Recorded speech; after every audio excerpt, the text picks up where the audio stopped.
में वापस लौटेंगे, सीधे रुख कर लेते हैं ऋषिकेश का, जहां पर चारधाम यात्रा का शुभारंभ करते नजर आ रहे हैं उत्तराखंड के सीएम पुष्कर सिंह धामी। ये सीधी तस्वीरें ऋषिकेश से। तो ये बसें श्रद्धालुओं की सेवा के लिए, श्रद्धालुओं का जमावड़ा, क्योंकि चारधाम यात्रा आज से शुरुआत हो रही है चारधाम यात्रा की, और इसको लेकर एक अलग ही उत्साह, एक अलग ही जोश श्रद्धालुओं में देखने को मिलता है। ऋषिकेश से ये सीधी तस्वीरें आप देख पा रहे हैं। हालांकि चारधाम बहुत सारे आदमी का ग्रुप लेके जा रहे हैं, बहुत अच्छा लग रहा है। पुष्कर सिंह जी धामी मुख्यमंत्री जी ने अभी हरी झंडी देके हमें यहाँ से रवाना करे हैं। बलभद्री विशाल की जय, केदारनाथ की। रामजी पुरोहित, उदयपुर राजस्थान। हाँ जी, हाँ जी, बहुत बढ़िया, बहुत सुंदर। बलभद्री विशाल भगवान की जय। चारों धाम। मोतीलाल, हम आए मंदसौर से। मंदसौर चार धाम, बद्री, केदार, गंगोत्री, यमुनोत्री। बढ़िया अनुभव है, 10 साल का अनुभव है।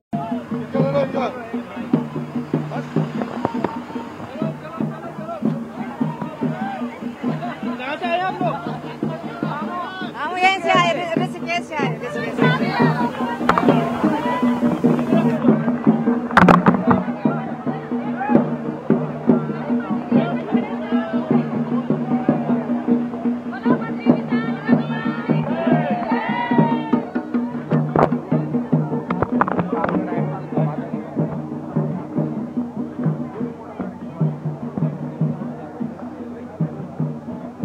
कौन किया यार? खुद सीएम उत्तराखंड के सीएम पुष्कर सिंह धामी ने शुरुआत कर दी है, और श्रद्धालुओं में काफी उत्साह इस चारधाम यात्रा को लेकर देखने को मिल रहा है। व्यवस्थाओं को लेकर हालांकि विपक्ष लगातार घेरता नजर आया, सवाल उठाता नजर आया। अब चारधाम यात्रा की आज से शुरुआत हुई है। अभी शुरुआती दौर बेहद जो उत्साह श्रद्धालुओं के जरिए जो प्रतिक्रियाएं निकलकर सामने आ रही हैं, वो उत्साहित हैं। अभी कोई भी ऐसी अव्यवस्था फिलहाल नजर नहीं आ रही है। शुभारंभ हो चुका है चारधाम यात्रा का। घंटों में संपन्न हो जाएगी।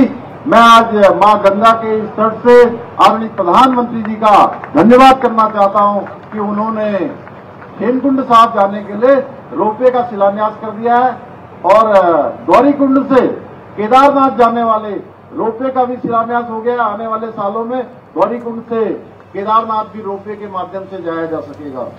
इसी के साथ साथ गंगोत्री यमुनोत्री के सौंदर्यीकरण के लिए भी हम प्रयासरत हैं, और यमुनोत्री के लिए भी एमओयू हमने साइन कर लिए हैं। एमओयू पर हमारी सहमति बन गई है। आने वाले सालों में यमुनोत्री जाने के लिए भी रोपवे से हम यमुनोत्री भी जा पाएंगे। आज अनेकों ऐसी सेवाएं, रोपवे सेवाएं, हेली सेवाएं और ऑल वेदर रोड। आप अगर रोड से जाएंगे तो आपको दिखेगा सीधे। यहां से आप ऋषिकेश से जब चलते हैं तो बद्रीनाथ कब पहुंच जाएंगे आपको पता ही नहीं चलेगा। एक समय हुआ भी था, आप थोड़ा याद करिए कि ऋषिकेश से बद्रीनाथ जाना कई घंटों का, यानी कि 14 घंटे, 15 घंटे, 16 घंटे तक लग जाते थे। अब कुछ ही घंटों में ये यात्रा संपन्न हो रही है, और आने वाले समय में जब दिल्ली से देहरादून एलिवेटेड रोड, दिल्ली से हरिद्वार का हाईवे, ये पूरी तरह से इस कार्य का जब पूरा हो जाएगा तो और भी यात्रा सरल होगी, और भी यात्रा आसान होगी। हमारा प्रयास है कि ये सब जो हमारे श्रद्धालु हैं, पूरे देश दुनिया के लोग हैं, उनके लिए यात्राएं आसान हो, किसी प्रकार का जोखिम न हो। और हमने कल मॉक डील भी करी थी।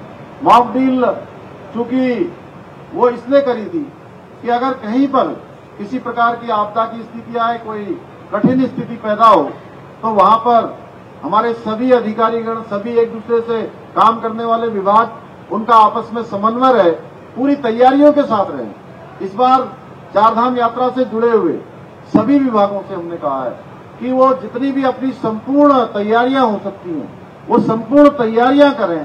किसी प्रकार की कहीं पर कोई कमी नहीं रहनी चाहिए, क्योंकि हम अतिथि देवो भव की तर्ज पर इस यात्रा को संपन्न कराना चाहते हैं। और आने वाले हर यात्री की, एक एक यात्री की हमें चिंता है। आप देख रहे होंगे जहां पंजीकरण को लेकर भी तमाम प्रकार से लोगों ने अपनी अपनी बातें करी हैं, लेकिन हमने तय किया है कि एक भी यात्री जो उत्तराखंड देवभूमि में यात्रा के लिए आएगा उसके एक एक व्यक्ति के दर्शन होंगे, कोई एक भी बिना यात्रा के वापस नहीं जाएगा। और कुछ हमको वहां के होटल से और ऑपरेटरों के माध्यम से जो सुझाव मिले हैं कि उसकी कैपिंग की व्यवस्था हटा दीजिए, तो हम इस पर भी विचार कर रहे हैं कि अगर इस यात्रा में कहीं कोई किसी प्रकार की न्यूनता आ रही है या कहीं पर कोई कमी हो रही है तो हम इस पर विचार करके उसको भी आज ही निर्णय कर देंगे कि यमुनोत्री जाने वाले हमारे गंगोत्री क्षेत्र के लोग, केदारनाथ या बद्रीनाथ जाने वाले किसी भी क्षेत्र में लोगों को, किसी आने वाले श्रद्धालुओं को कोई असुविधा न हो। साथ ही जो व्यवसाय से जुड़े हुए हैं, होटल व्यवसाय से, परिवहन व्यवसाय से, पर्यटन के व्यवसाय से, उनका ये व्यवसाय भी प्रभावित न हो। एक बात मैं और कहना चाहता हूं कि आप पिछले दिनों जब जोशीमठ की आपदा आई थी तो जोशीमठ की आपदा में पूरे देश में एक वातावरण तैयार करा गया कुछ लोगों के द्वारा कि पूरा जोशीमठ डूब गया है, जोशीमठ यात्रा के लिए अब उपयुक्त स्थान नहीं रहा, वहां से यात्रा नहीं होगी। लोगों ने तमाम प्रकार की शंकाएं पैदा करी। पिछले दिनों मैं जोशीमठ स्वयं गया था और वहां पर जोशीमठ के लोगों ने एक विशाल मैराथन दौड़ का आयोजन किया जिसमें पूरे भारतवर्ष के हजारों लोगों ने भाग लिया और उन्होंने एक संदेश देने का काम किया कि जोशीमठ भी चार धाम यात्रा के लिए पूरी तरह से तैयार है। और इतना ही नहीं, जो लोग कह रहे थे कि वहां के सारे होटल अब रहने लायक नहीं है, वहां पर कैसे लोग रहेंगे, कैसे यात्री यात्रा करेंगे, तो मैं आपको बताना चाहता हूं, हमने जब आंकड़े निकाले हैं इसके, इस आंकड़े में मात्र 3% होटल के रहने के स्थान में कमी आई है। यानी कि अगर 100 कमरे पहले लगते थे, 100 कमरे यात्रियों के काम आते थे, तो अब 97 कमरे आएंगे। 3 कमरे ही, मात्र 3% ही अफेक्टेड हुए हैं। इसलिए कोई किसी प्रकार की वो नहीं है, पूरा उत्तराखंड तैयार है। इस बार हमने सरकार की तरफ से चार धाम यात्रा पर आने वाले श्रद्धालुओं के स्वागत में, पिछली बार जैसे कांवड़ यात्रा में हेलीकॉप्टर से उनका पुष्प वर्षा से स्वागत किया था, इस बार हम चारों धामों पर हेलीकॉप्टर से पुष्प वर्षा करने का भी हमने निर्णय लिया है। मैं आज के इस अवसर पर हमारे सफाई कर्मचारियों से लेकर सुरक्षा में तैनात रहने वाले प्रत्येक पुलिस के जवान और प्रशासनिक अधिकारी से, सभी से मैं अपील करता हूं कि वे लोग ऐसा श्रेष्ठ कार्य करें जिससे यात्रा में आने वाले किसी भी श्रद्धालु को किसी भी असुविधा का सामना न करना पड़े।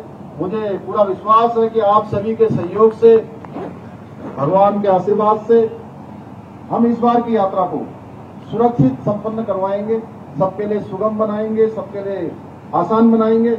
आइए इस अवसर पर हम सब लोग एक शपथ लें कि इस बार तीर्थ यात्रियों की ऐसी यात्रा कराएंगे कि देश ही नहीं बल्कि विदेशों तक में देवभूमि उत्तराखंड के आतिथ्य सत्कार की कीर्ति पताका फहरे और लोग इसका उदाहरण दें। पुनः मैं आप सभी को से इस बार इस यात्रा की पूर्ण सहयोग की अपेक्षा करता हुआ आप सबको बहुत शुभकामनाएं देते हुए कि भगवान की कृपा, चारों धामों की कृपा देवभूमि पर और आप सब लोगों पर, सभी यात्रियों को भगवान उनकी मनोकामना पूर्ण करें। भगवान उनके मन वांछित जो उनके स्वप्न हैं, संकल्प हैं, उन संकल्पों को पूरा करे। इसी अपेक्षा के साथ मैं अपनी वाणी को विराम देता हूं। बहुत बहुत धन्यवाद। तो आपने उत्तराखंड के सीएम पुष्कर सिंह धामी को सुना। चार धाम यात्रा की तैयारियों को लेकर उन्होंने कहा कि पूरी तरीके से तैयारियां चुस्त दुरुस्त हैं। जहां पर पहले बहुत 14 से 15 घंटे लगते थे, अब ये समय सीमा कम हुई है और व्यवस्थाओं को चुस्त दुरुस्त करने की कवायद जारी है। यहां रुकेंगे एक छोटे से ब्रेक के लिए।